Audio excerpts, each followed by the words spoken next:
It's How to Be Amazing. I'm Michael Ian Black, coming to you today from the Mark Twain Library in Redding, Connecticut.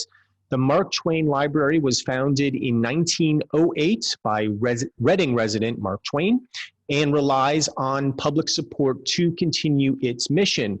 These special episodes of How to Be Amazing are produced in conjunction with the Mark Twain Library, and if you enjoy this program, please consider making a donation to the Mark Twain Library at marktwainlibrary.org. And I will start today with a quote from Mr. Samuel Clemens, who wrote, quote, "It is curious that physical courage should be so common in the world and moral courage so rare." In the last few months, we have seen many examples of the former, from the frontline medical workers during the COVID pandemic to the Black Lives Matter protesters marching in the streets. But as Twain said, we've seen fewer examples of the latter, especially as it pertains to politicians who too often seem unable to summon the moral courage to condemn what they know to be wrong or to speak out on behalf of unpopular positions they know to be right. My guest today first came to national prominence for displaying moral courage following the Sandy Hook shooting, which happened in the town adjacent to the one from which I'm speaking today, when he used his maiden senatorial speech to speak out against gun violence and to take on the NRA, the National Rifle Association. In the years since, Senator Chris Murphy has used his voice to continue to champion gun reform, to re-examine American foreign policy, and lately to champion a host of reforms that address racial injustice, policing, and housing policy. Currently in his second term as Connecticut's junior senator, he is also, perhaps most importantly, the co-creator of National Lobster Day. His new book, The Violence Inside Us, A Brief History of an Ongoing American Tragedy, comes out in September, and it is my pleasure to welcome Senator Chris Murphy to How to Be Amazing. Hello, Senator. Hello, thank you for the Lobster Day plug. I mean, I saw that and I was like, well, I can't not include National Lobster Day. I know, and there are very few of them left in Connecticut. They are all migrating north, trying to find the right temperature water. So we are trying to sort of, we're trying to do our part to show the lobsters in Connecticut that we love them and that we're willing to support them so that they will consider staying in Long Island Sound. Well, if there are any lobsters listening today, I just want to warn you, lobsters, it's a trap. It is a literal lobster trap. If you come here, we are going to devour you. Senator Murphy, I want to start with a simple question that I don't think I've ever asked a guest before, certainly as an opening question, because it's so banal, but I'm legitimately curious because the past few months have been so eventful. And the question is this: how are you? I'm okay. I feel so super fortunate to be in a position where, I can get angry or upset or anxious about something in the morning, and then I get to go to work in a job where I can do something about it.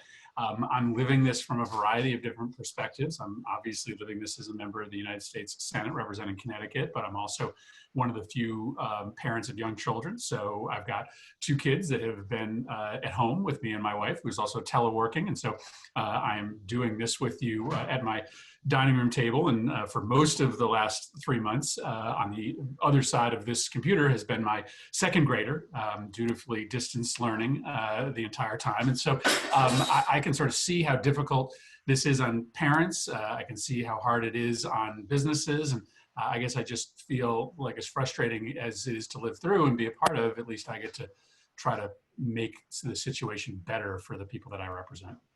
So you've got two sons, and you have been very outspoken about a host of things, but not least of which have been the protests and the Black Lives Matter movement. What have you been telling your sons about this moment, and how have you been educating them about this issue?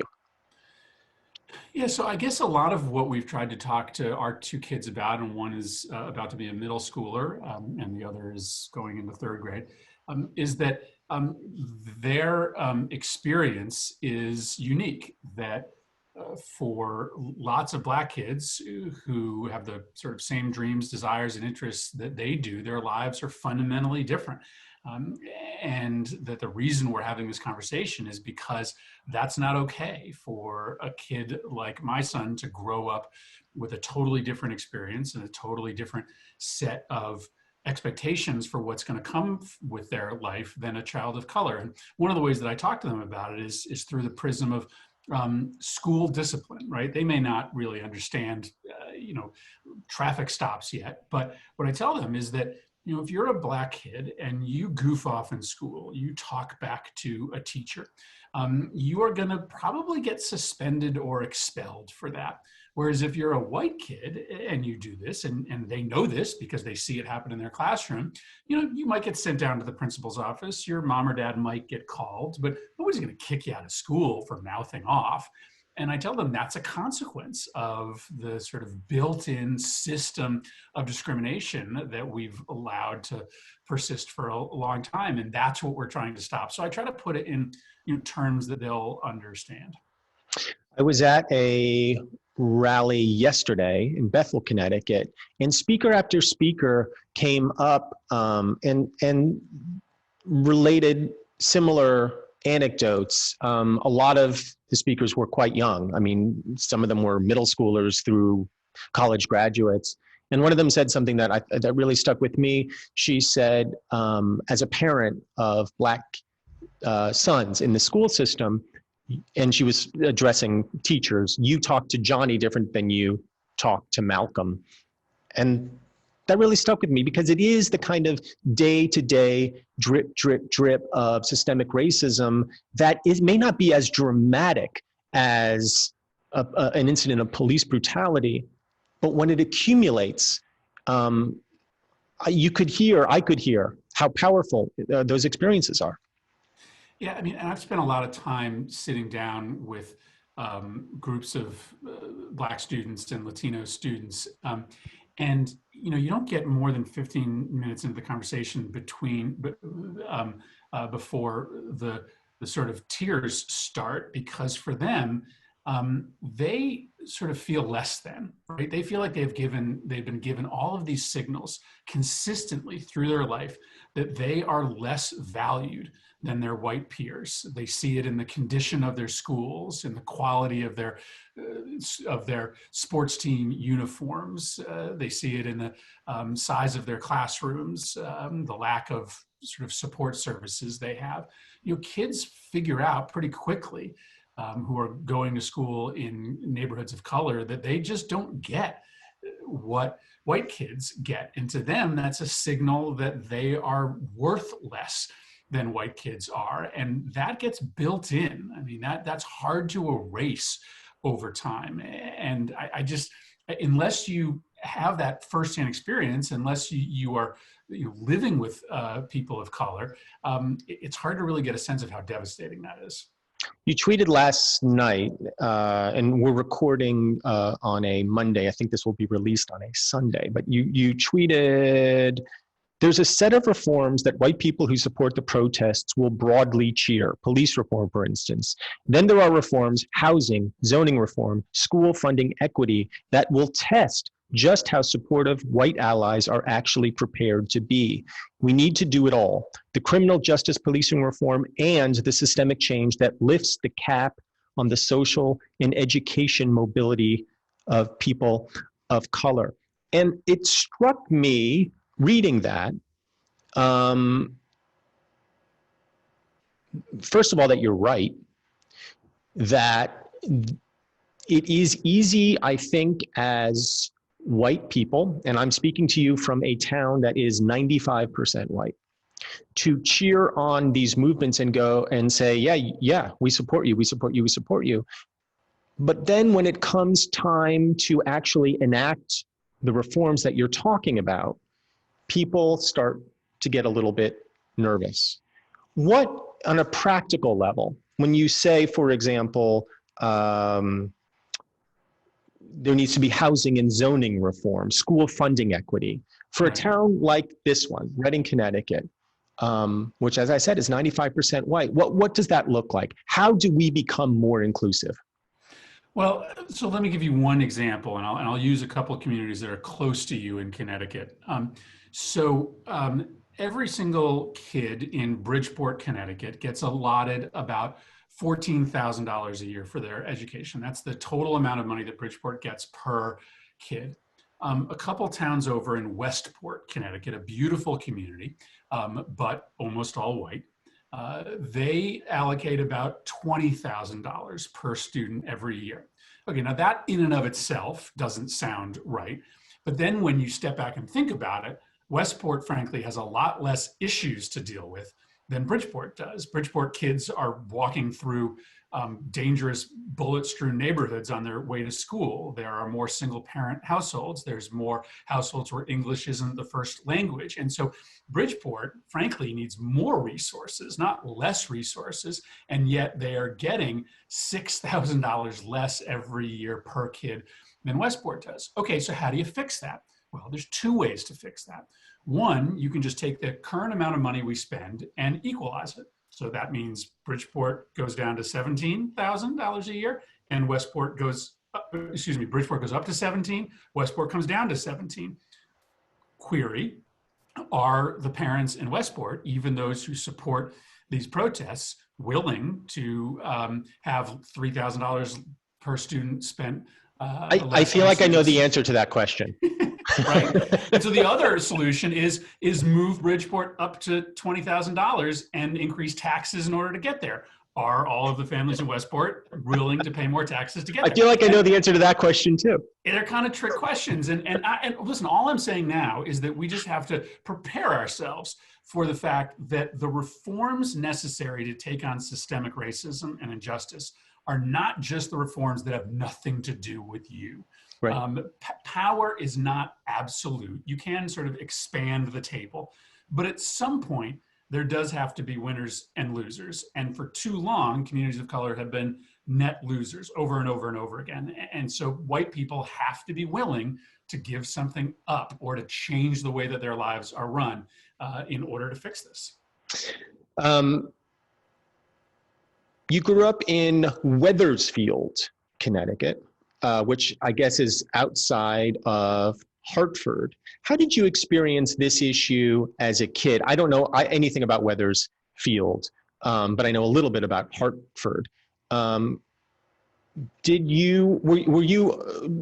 Wethersfield a racially mixed area? Did you see the kind of inequality that you're talking about growing up?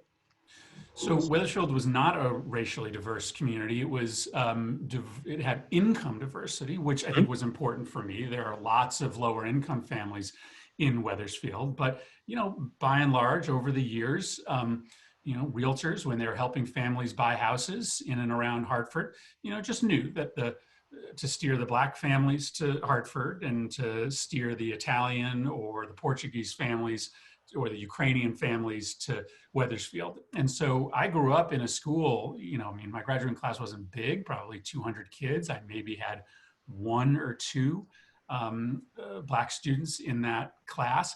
And yet, just 2 miles down the road was Buckley High School in the south end of Hartford that was probably 80% students of color. And so I saw those kids when our sports teams played against each other. I knew my dad drove 10 minutes up to work in Hartford every day, but my existence was a segregated existence, despite the fact that I was literally right next to a community that was Hartford, which was then incredibly diverse, a little bit less so today as more and more white families have moved out.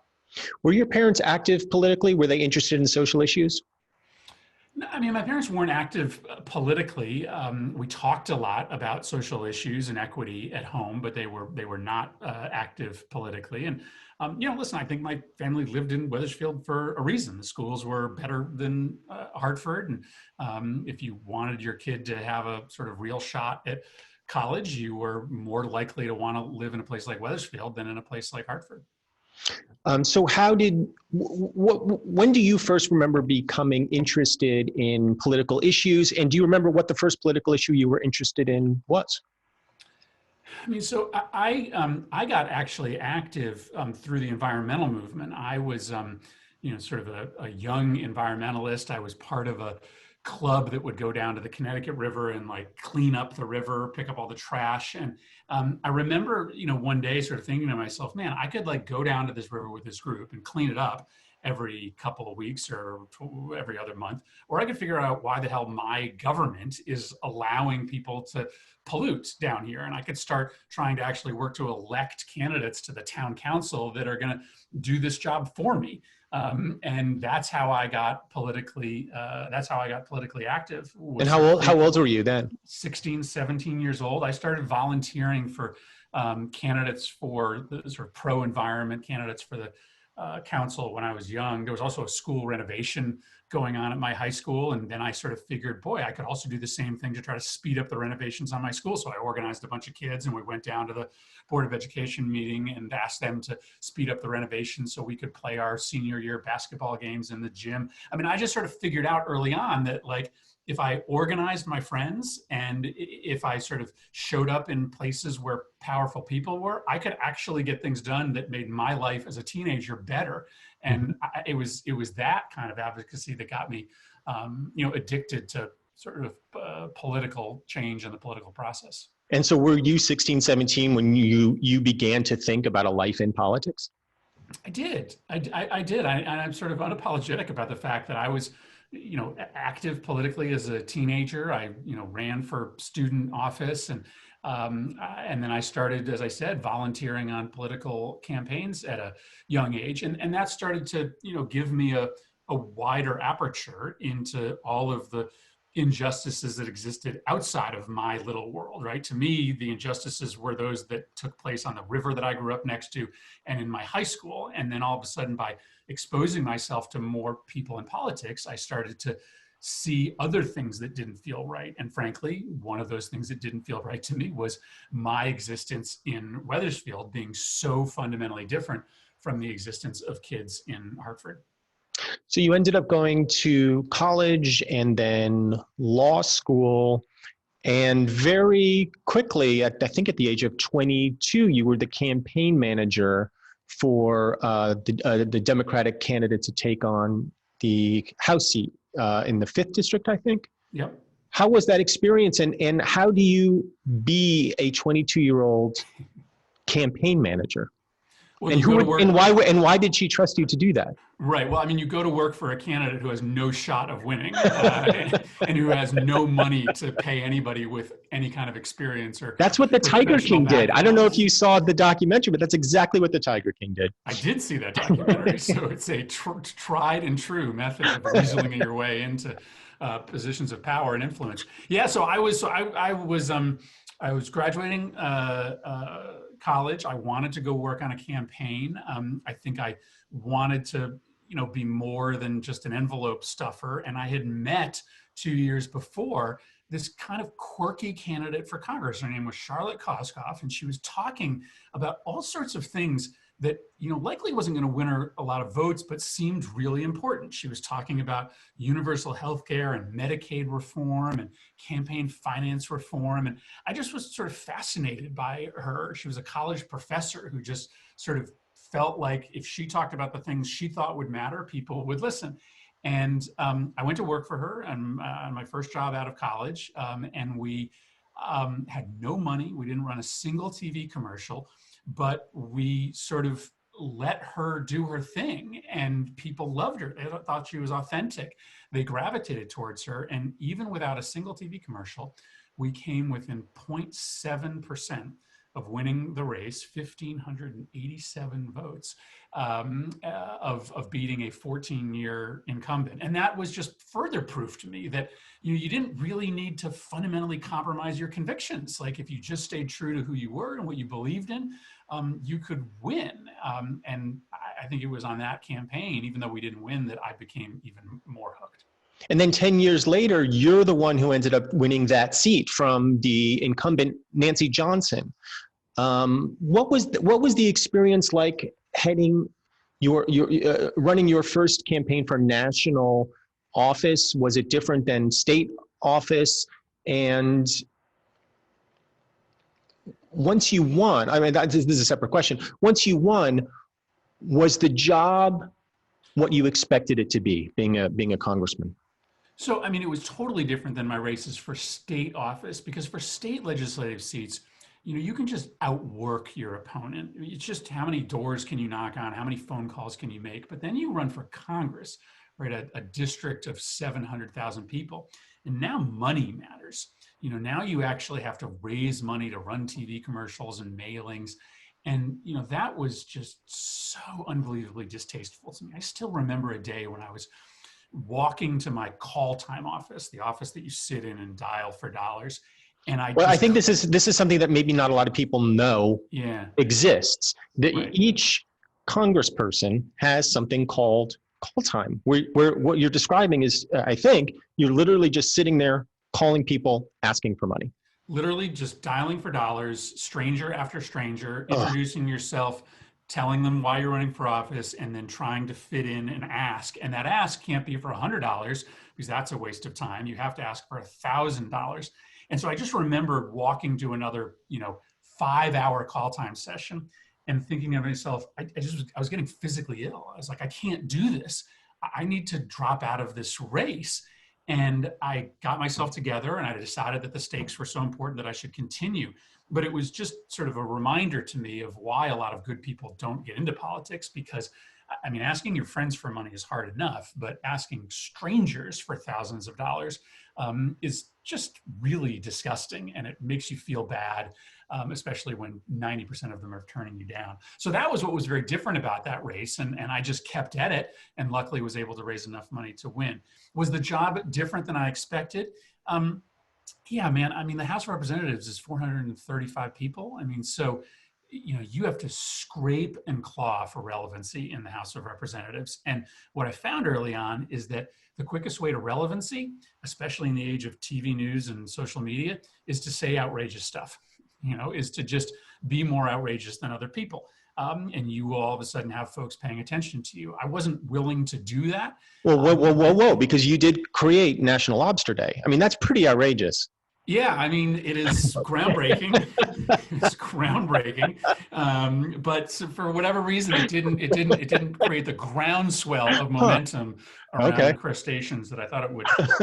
So I was, and actually, this is not really a mechanism to talk about this book I wrote, but I talk about this in the book, which is that I'm not sure I was a great member of Congress because I was not willing to sort of say these crazy things to get on TV or get noticed in the media. And so I did good work, but it was quieter good work in those 3 years. So it was a tough job, and anybody who's in the House of Representatives, has to work really, really hard to get noticed and get their agenda pushed to the forefront. So when we, as the public, watch coverage of a congressperson saying and doing outrageous things, and we, the viewing public, see that all the time, how should we view that? How much of what we're seeing, on a kind of broad scale, I mean, I know you can't speak to every individual, how much of what we're seeing is sincere? How much of it is exactly what you're describing, a plea to get attention and raise money? Yeah, I mean, some of the people saying idiotic things on TV are actually idiots, right? So some of it is sincere and authentic, but much of it isn't. And I mean, I'll connect it back to fundraising, and this is why I am such a believer in getting private money out of fundraising. What I discovered pretty quickly is that when I said when I made a pitch about something bad that Republicans did, I would raise 3 times as much money than when I asked people for money based on something good that I did. Fear and anger does motivate people, and it motivates donors. And everybody figures that out when they get to Congress. And so what happens is that you start sort of digging your trench, right, very quickly, because that's the way in which you create an enemy, a straw man, a mechanism by which to raise money. And now it's even worse, because when I talk about something that Trump did, I raise 10 times as much money as when I talk about something good that I did. And so it creates an even greater instinct for us to just kind of stay in our corner. So that's one of the reasons I want to get all this private money out of politics, is because I think it would create less incentives for the people who are not authentically idiots to say things that are outrageous or sort of trench digging just as a means to raise money. So how do you escape that perverse incentive yourself? How do you keep yourself in check from saying and doing things with an eye towards the fundraising dollars, as opposed to understanding what your true convictions are? How do politicians keep themselves in check? So it's hard, and I fail a lot. So one of the things I do, because I'm one of the few that do my own social media, and because of that, I have a fairly large following, and that is in part what drives my fundraising, is that I always write whatever I'm planning to post, mostly on Twitter, and then I stop and sit on it for 10 or 15 minutes, right? I sort of let myself calm down, read about it, think about what the words may mean to someone who isn't in my head. So I do try to just use time as a buffer to make sure that what I'm saying is true and authentic. The other thing that I do is that I really don't do a lot of polling when I'm not running for re-election. When I'm running for re-election, I want to know, how I'm doing. But when I'm not running for re-election, I really don't do a lot of polls, so that I kind of just have to create my agenda organically. And then lastly, I just try to get myself out of my comfort zone. So I do this thing in Connecticut where this is just one example of how I do this. I spend a week every summer walking across the state. So, for 16 hours a day, I'm just walking, talking to everybody I meet, people filling up at the gas station, walking their dog, as kind of a forcing mechanism for me to talk to the folks that aren't calling my office and aren't on my email list. And when I do things like that, it kind of provides a grounding mechanism. And I realize that, like the stuff on MSNBC or CNN is not what everybody cares about. There's lots of other stuff going on in the world that isn't getting covered in those sort of hyper political mediums.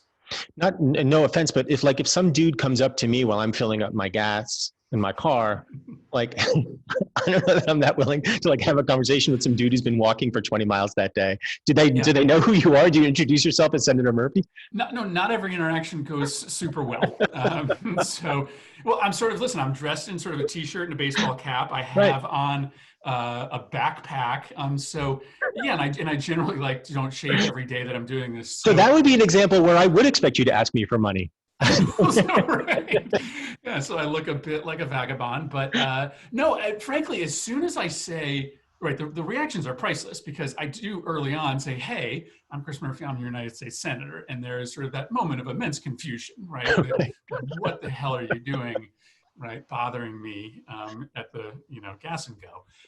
But then, because I'm not in the suit and tie, because I'm in the t-shirt and the baseball cap, the conversation becomes much more natural. And it doesn't work every time, but I find that people are a lot more willing to tell me what they really think, which is sometimes nice and sometimes not nice, in those super informal settings. What issues that people bring up do people bring up in those settings that might surprise people who get mostly just pay attention to the daily news? So at the beginning of Trump's term, for the first two years of the Trump's term, when much of the cable news was focused on Russia and the Mueller investigation, when I would do my walk across Connecticut, nobody would talk to me about it. Nobody.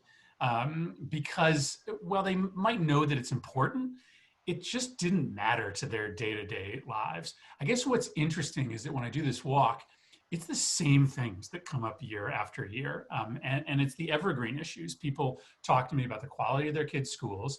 They talk to me about how much they're making and how it's not enough to pay the bills. And they talk to me about safety, right? Do they feel physically safe? It's sort of schools, income, and safety.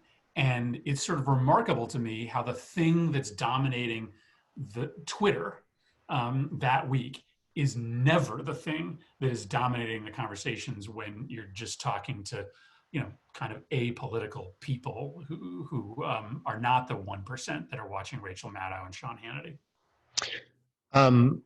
I began this conversation by talking about moral courage and how rare it is. And you are well known for criticizing the current Republican occupant of the White House. But you were also very critical at times of President Obama, in particular his decisions to use force in Libya, in Syria.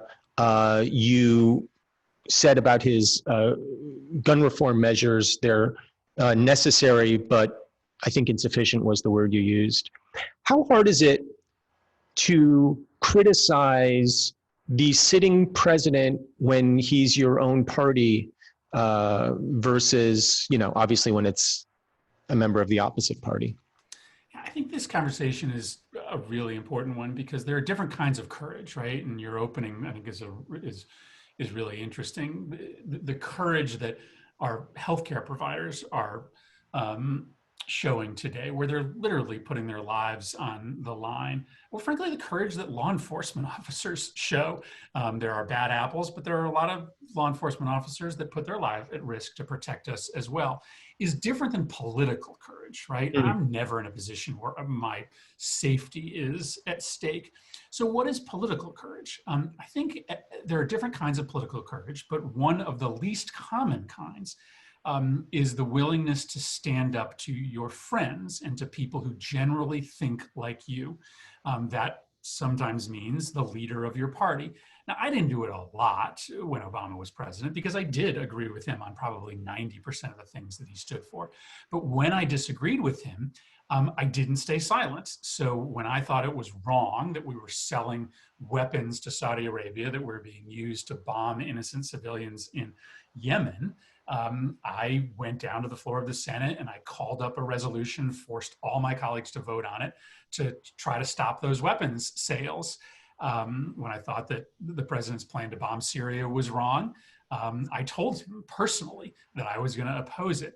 And while I didn't do it very often, I thought it was really important to show my constituents that, my beliefs are my beliefs, my convictions are my convictions, and that's not going to change depending on who's in the Oval Office. And that's what's so frustrating today is that, there's a handful of people in the Republican caucus in the Senate who are willing to do that. And it's just so remarkable and maddening to me. Handful might be generous. Handful implies at least 5 fingers there. I can put Mitt Romney in my hands. He's a tall man. So yeah, I mean, Mitt Romney is obviously the one who does it most regularly. There are a couple others that are willing to do it here and there, but yeah, it's 3 or 4 of them. And that's, I think it's really a betrayal of, I think, what should be our job, which is to not care too much about what our party thinks, but to do what we and our constituents think is right. Did you receive pushback from the Obama White House? Was there ever any sense that there would be repercussions for your opposition to those policies? Honestly, so yes, I received pushback. I mean, I remember when I think I was the first Democrat to oppose the president's plan to bomb Syria. I just thought that it was ultimately going to be make us feel good, but actually not be impactful on the ground. I got lots of phone calls from the president, the vice president, the chief of staff, talking to me about, why it would be important for me to support the president. But not once did anyone in the Obama administration tell me that there would be a political consequence for voting against this president, which is, of course, very unlike this president who goes public with his political threats against Senate Republicans when they dare cross him on one single issue. Maybe you can say that made President Obama less able to sort of get his agenda through Congress. But I think it is interesting that as someone who is maybe more likely than others to oppose the president, never did he or anyone close to him threaten me politically because of that. Yeah, it's interesting when you say that. It makes me think from a purely political calculus, I wonder if Trump's methodology isn't more effective because his caucus is right in line. Yeah, if you are looking at this from a standpoint of pure political utilitarianism, threatening people to stay in line with you is probably more effective. It is probably, though, not a way to build a sustainable long-term political movement. And so we are trying to build a Democratic Party in which there is some diversity of opinion. And we actually think that having those arguments makes us and the country better. We actually think that's a kind of requirement of democracy, that you are allowed, even inside your party, to disagree. And once that ends, once parties are simply about blind loyalty to the leader, then I'm not sure you're in a democracy any longer. So for us, yes, maybe we are robbed of the ability to pass legislation in the short run, but we think that we are preserving a basic tenet of democracy in the long run. You've spoken about your interest when you first got into the Senate about working on foreign policy, especially. And I know early on you took a trip to Ukraine with Senator John McCain. You said that trip changed your life. How? Well, I mean, first it changed my life because it was the entrance to my friendship with John McCain. I was a first-year junior senator, the youngest member of the Senate. I had shown some interest in national security, and John was going over to Ukraine and asked me to join him, and that became the beginning of a friendship that just made me a better person. John was, of course, one of those rare people who did choose to speak truth to power, no matter who was in the White House. And I think part of the reason that I was willing to do that was watching John do the same. So it changed my life personally. But it also showed me how America can be a force for good in the world. When we went to Ukraine, we were standing with the protesters who were standing up to what soon became a Russian occupation of that country. And it just really mattered to them that the United States was paying attention and they were watching them. And these pro-democracy protesters felt emboldened knowing that the United States was backing them. And so it was just an example of how when we play a role for good in the world, whether it's standing up for human rights or civil liberties or democracy, it actually spurs the development of those movements organically in those places. You wrote a paper called Rethinking the Battlefield, which basically calls for a re-examination of American foreign policy. It's a re-examination that I suspect John McCain would not have approved of in its implementation. Can you explain how you envision America pivoting in its foreign policy? So John and I we did 3 or 4 trips to Ukraine in about a year. And every time we'd come back, we would do a joint event or multiple joint events. And in those events, we would end up actually arguing because John's sort of view of how we supported Ukraine was to sell them more weapons. Mm-hmm. And well, I eventually came around to the idea that we should probably sell Ukraine some new weapons. My belief was that actually that would end up just being escalatory. And if we gave them more weapons, the Russians would bring more weapons to the front, and all of a sudden we would have a very dangerous shooting war on our hands. And so while I watched John, I think, ably represent the America overseas, we also did have a big difference of opinion. I guess this pandemic to me is an example of how we've had our spending priorities all wrong when it comes to protecting this country. We spend about $740 billion a year on military hardware, tanks and guns and planes. We spend about $12 billion a year on global public health.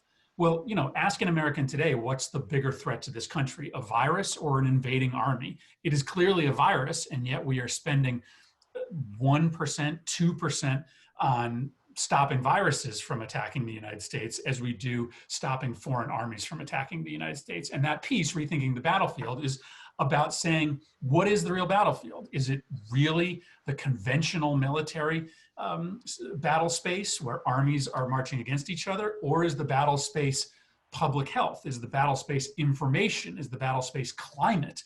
What are the actual threats that are going to make our country weaker? And are we spending money to meet those real threats? What is the appropriate use of force for America? When is it appropriate for us to send troops overseas? I think what we have learned over the years is that there are a limited number of instances in which the American military can adequately protect our interests, especially when what we are trying to change are political realities overseas. Clearly, anytime the United States is attacked is an appropriate time to use military force. And there are some moments where the consequences of inaction are so grave that military force is necessary. For instance, when the United States was attacked on 9/11, and it was a foreign government that was hosting the attackers, it was necessary for the United States to undertake a military invasion of that country to make clear that if you host terrorist groups that are going to kill thousands of Americans, we will forcibly remove you from power. So I think that's an instance where military force is required. But in other cases where, for instance, in the Middle East, we are trying to enact political change, a US military force can often make the situation worse, not better. And so there are plenty of instances in other parts of the world where our invading forces have simply not been able to do the job. You've also talked in Reimagining the Battlefield about expanding American values abroad using soft diplomacy, diplomatic techniques. And I'm just going to read this question directly from my page because I just want to make sure I get it right. As we enter this new election season, so many Americans are doubting whether we're living our American ideals here at home. So how do we get other nations to invest in the open vision that you describe when they look at us and see us beating our own people in the streets? When they see our own election insecurity, income inequality, racial problems, and gun violence, is it hypocritical to try to fix the world when we can't even fix ourselves? So in the brief to the court submitted in Brown v. Board of Education by the Truman administration, Dean Acheson, the Secretary of State, was a big player and often quoted. He was making the case that the United States was weaker in the world because of segregation, but that if we showed the capacity through our democratic system to change the discriminatory and intolerable treatment of African Americans, we could actually create an advertisement for our model of governance. We could actually draw people to us, because while our legacy of racism and discrimination is certainly not an advertisement for people to do business with the United States, our model of government in which we can choose to change that, to not accept that as reality and as inevitable, is frankly one of the chief strengths of our country. So to me, what we do with this moment is, I think, maybe one of the most important ways in which we start to restore our credibility in the world. Yes, it is not helping for people to see these violent clashes between protesters and law enforcement, or the tear gas being used to clear Lafayette Square. But if we come out of this moment and actually use our democratic system to change our laws and to elevate the position of communities of color, that frankly is the best advertisement we could imagine for the United States. And it frankly could help return us to a position of primacy after Donald Trump leaves office. So I know it is so impossible to sort of see silver linings right now, but if we do the right thing in building a new civil rights movement, it will not only be of benefit to people here in this country, but it will also strengthen our hand internationally. I'm trying to look at the United States right now from an outsider's point of view and thinking about, let's say, the last 20 years or even 30 years. Let's go back to Clinton. And it seems like the image of the United States is so mercurial. It seems like there are moments when we are advocating all the things that you're advocating for in a kind of global way, and moments when we pull back. And I wonder if you're an ally or you're maybe some nation who's kind of on the fence about what you think about us, how you invest your trust in this country that seems at times so rudderless, or if not rudderless, then veering and tacking from side to side with every passing administration. So I think that this invites a whole new conversation, which is about the consistency of American foreign policy, right? There's a principle in, the legal system of stare decisis that if a court has made a decision, you should be careful about changing that precedent because there's value to sort of having consistency of law over time. There is also value to having a consistency of foreign policy. And I think we all have to talk about whether we should be encouraging new administrations to immediately uproot all that was done in the prior administration, even if you have a different point of view. This is actually why a lot of people surrounding Donald Trump told him to stay in the Iran nuclear agreement. His advisors didn't like the agreement. They wouldn't have agreed to it if they were in power during the Obama administration, but they said it's important once we committed to this deal to stay in it and try to make it work. And that will be a question for Democrats, right? How much of what Trump has done over the past 4 years do you rip up? Are there pieces of his agenda internationally that you can continue? And I think this question of consistency from administration to administration is a really important one. And I think we have to be, frankly, all a little bit more careful when we radically change the direction of our priorities in the world. But it also speaks to our domestic politics in which we have two parties that are so different from each other, in part because the bases control so much of our agenda. And if we found a way through campaign finance reform, for instance, to empower the middle, it would also mean that our foreign policy might not be dragged from extreme to extreme, one administration to the next. How do we get rid of private money in elections? Well, I mean, Connecticut is an example of a state that we haven't gotten rid of it, but we've come close. We have a system of public financing in which if you raise a certain amount of money that is not a ridiculous amount, then the rest of your campaign will be funded from a public fund. And you don't have to be part of that system, but it's enough money that most everybody running for the state legislature participates.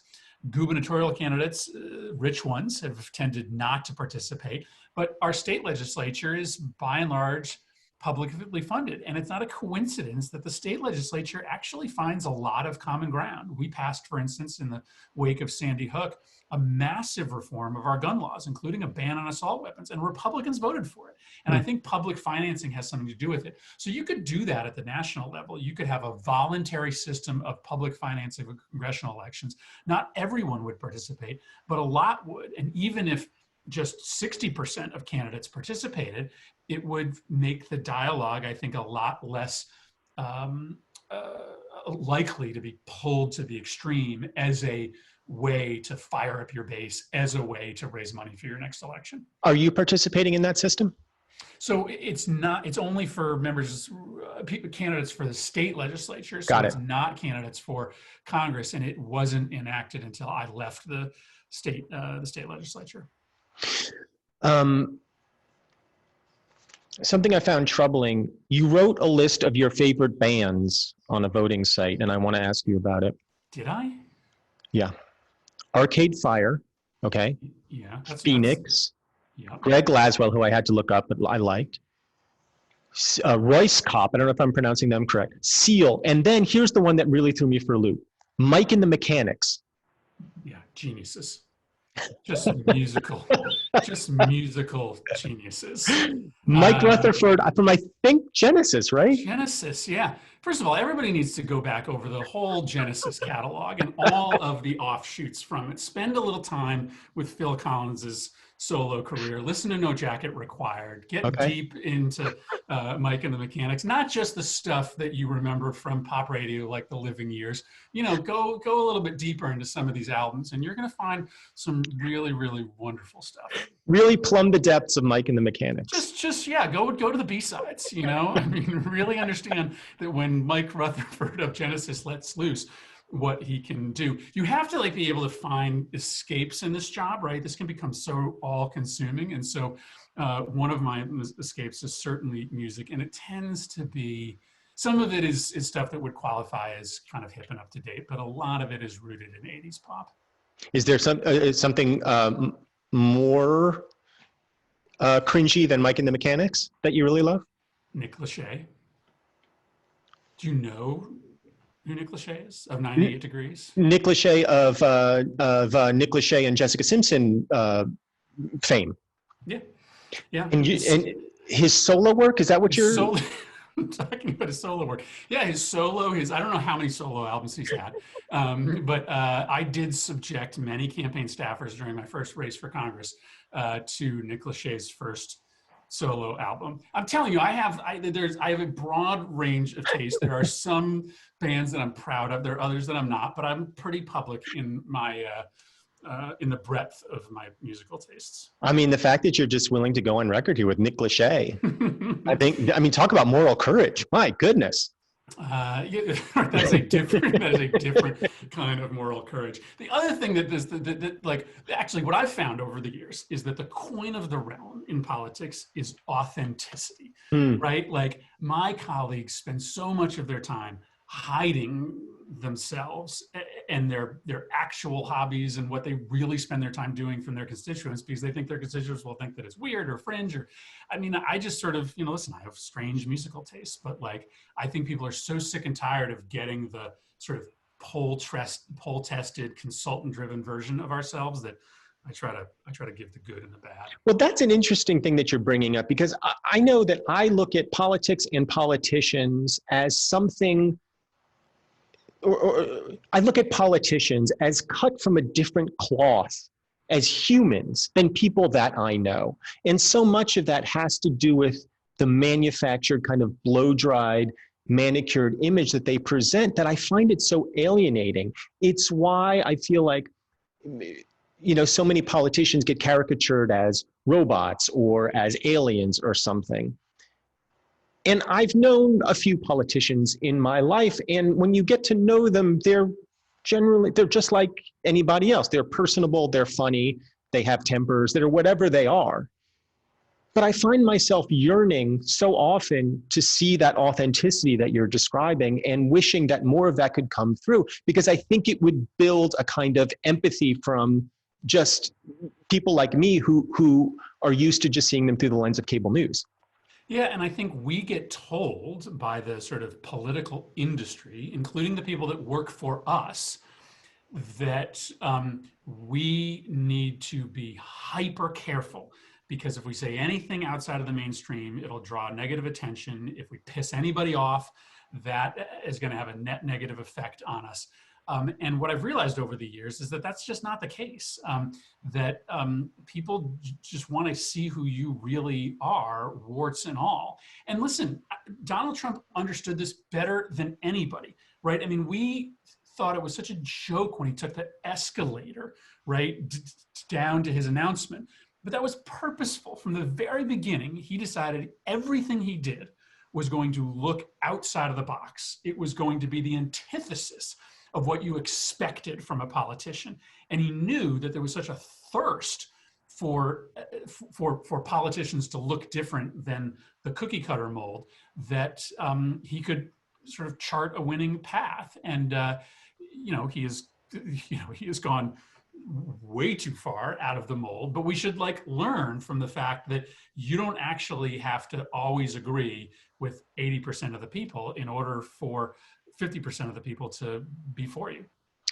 We'll wrap up in a moment, but you said something earlier about how current administrations shouldn't be so quick to rip up the policies of the previous administrations. Are there policy items, foreign or domestic, from this administration that you would keep, and what are they, or that you would be able to sort of move forward with? Yeah, I mean, I'll give you a couple examples in foreign policy. So frankly, part of the reason Donald Trump won is because he recognized that the way trade agreements have been written in this country have been disastrous for workers. They've been great for CEOs and Fortune 500 companies, but they've screwed millions of workers out of their job. Now he's gone about trying to rewrite trade agreements the wrong way, which is to just do it himself, and that's why he's not going to get any meaningful agreement with China. But the next Democratic president should be as hostile to the old model of trade agreements as Donald Trump has been, and just be a more effective negotiator with China. For instance, in another example is Afghanistan. I think Trump and people around him recognize that nothing we have done has succeeded since the invasion of Afghanistan, and that we needed to get out and we needed to use our troop leverage as a mechanism to try to safeguard some of our interests there, like making sure that Al-Qaeda never comes back. We should probably continue that policy. Trump's instincts on Afghanistan are not 100% wrong. And again, while we might go about it differently, that's a piece of Trump's foreign policy that I think we can inherit and work with moving forward. As I conclude this interview, I will end it the way I do every interview, with something called the Amazing Five, in which I will ask you for 5 recommendations in 5 different categories. I generally, music is one of them, and I feel like I'm not going to put you on the spot again. You've already copped to Nick Lachey. So I'm going to count Nick Lachey as your music recommendation. What about food? Food that you love that you would recommend to others?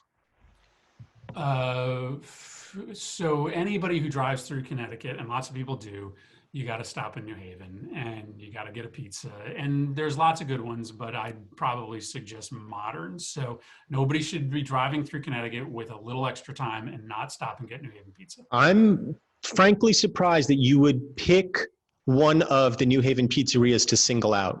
That you would not go, that you would just say, there's Frank Pepe's, there's Modern, there's Sally's, I think is one of them.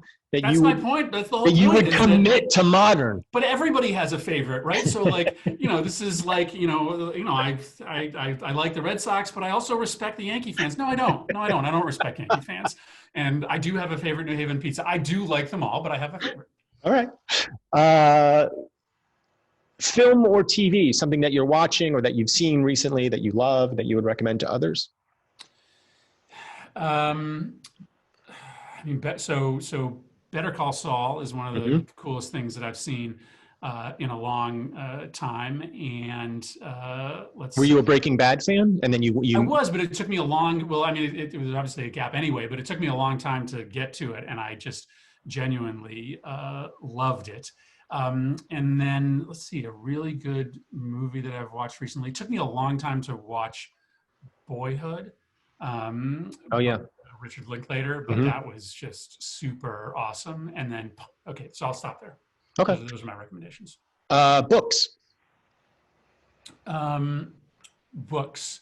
Winners Take All. I just finished this book. It is spectacular. It's a short little read. You can get it done at the beach in a week. It's about how we have put all of these billionaires and billionaire-run foundations in charge of political change in this country, and how they are actually not going to change anything meaningful because they don't want to disrupt their power. And it's a really important read for this moment, because as we talked about at the beginning, if you really want to change experiences for people of color, then you actually have to disrupt or change the lives of white people. And this book is about how rich people are trying to lead the conversation for change in this country, but do it in a way that really doesn't cause them to lose any skin off their back. Do you think it's possible for rich people, I mean, we're talking about the uber rich now, to effectuate change? Can it ever come top down like that? I don't think any truly meaningful change can come top down. I do think many of the people who run these foundations do deeply care about making people's lives better. But when it comes down to a fundamental choice of whether they are going to give up power in order to allow for people with less power to take some of it, they are not going to make that choice. So I just don't think you can structure a change system around a leadership structure in which the haves are running the show. And that gets back on a local level to your example of Bridgeport versus Westport. I mean, these things are not unrelated. Right. Finally, potpourri. Anything from your life, any sort of random thing from your life that you enjoy that you would recommend to others? Could be a thought, could be a gadget, could be an experience. Could it be potpourri? It could be. All right, it's not, but I'm just asking. A random thing from my life that I enjoy. That's a great question. I mean, so I think at a moment like this, getting away from it all is more important than ever. And so one of the things that my family enjoys is sort of old-fashioned camping, right? Going out and taking multiple days, like hitching a pack on your back and going out into the woods beyond where anybody can reach you and just disappearing. So I think disappearing is really, really important. It's harder than ever to do it. But it's wild when you look back on sort of previous history and how big important political figures would disappear.